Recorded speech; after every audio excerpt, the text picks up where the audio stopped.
Kakinada city MLA Dwarampudi Chandrasekhar రెడ్డికి మద్దతుగా ఆయన సతీమణి మహాలక్ష్మి ఇంటింట ప్రచారం నిర్వహించారు. అందులో భాగంగా కాకినాడ నగరపాలక సంస్థ 9వ డివిజన్లో వైసీపీ కాకినాడ సిటీ అభ్యర్థి ద్వారంపూడి చంద్రశేఖర్ రెడ్డికి మద్దతుగా ఇంటింట ప్రచారం జరిగింది.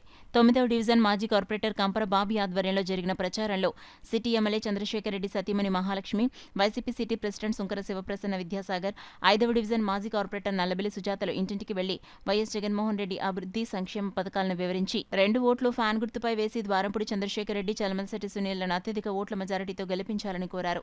కార్యక్రమంలో వైసీపీ నాయకులు, కార్యకర్తలు, మహిళలు పాల్గొన్నారు. ఇచ్చిన హామీలన్నీ నెరవేర్చడం వల్లే చంద్రశేఖర్ గారు అంటే జనాలకు అంత అభిమానం. 2019లో వాటికి తిరిగి ప్రచారం నిర్వహించినప్పుడు ఆయన కాకినాడలో ఉన్న పెద్ద సమస్య ఇళ్ల స్థలాలు లేకుండా ఉన్నారు, జనాలందరూ ఇల్లు లేవని ఆయన చాలా బాధపడేవారు. వాటి ప్రచారం తిరిగి రోజు నాతో చెప్పి చాలా బాధపడే సందర్భాలు ఉన్నాయి. కాకినాడలో ఇల్లు లేక చాలా బాధపడుతున్నారు. ఒకే ఇంట్లో తల్లి, తండ్రి, 2 కొడుకులు, కోడళ్ళు, మనవలు అందరూ ఒక గది 2 గదుల్లో నివసిస్తున్నారు. వాళ్ళకి మనం ఎలాగైనా ఇల్లు కట్టించివ్వాలని ఆయన చాలా మదనపడే సందర్భాలు ఉన్నాయి.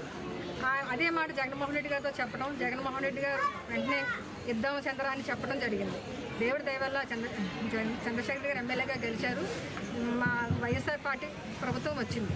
మేము జగన్మోహన్ రెడ్డి గారు చెప్పినట్టుగానే మేము 10,000 ఇల్లు హామీ ఇచ్చాము. ఆ రోజు 10,000 ఇల్లు హామీ, 10,000 ఇల్లు కంటే 30,000 ఇల్లు ఇచ్చాము. మేము 10,000 ఇల్లు ఇస్తామని హామీ ఇచ్చి 30,000 ఇల్లు ఇచ్చాము.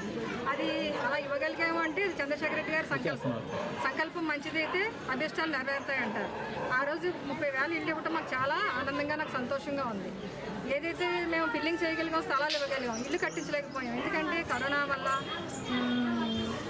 కోర్టు కేసులు గొడవల వల్ల ఇవ్వలేకపోయాం. మళ్ళీ చంద్రశేఖర్ గారు ఈరోజు ఒకటే అనుకుంటున్నారు, గెలిచిన వెంటనే 2025 డిసెంబర్ నాటికల్లా అందరికీ ఇల్లు ఇవ్వాలి, ఇద్దాము అని ఆయన సంకల్పించుకున్నారు.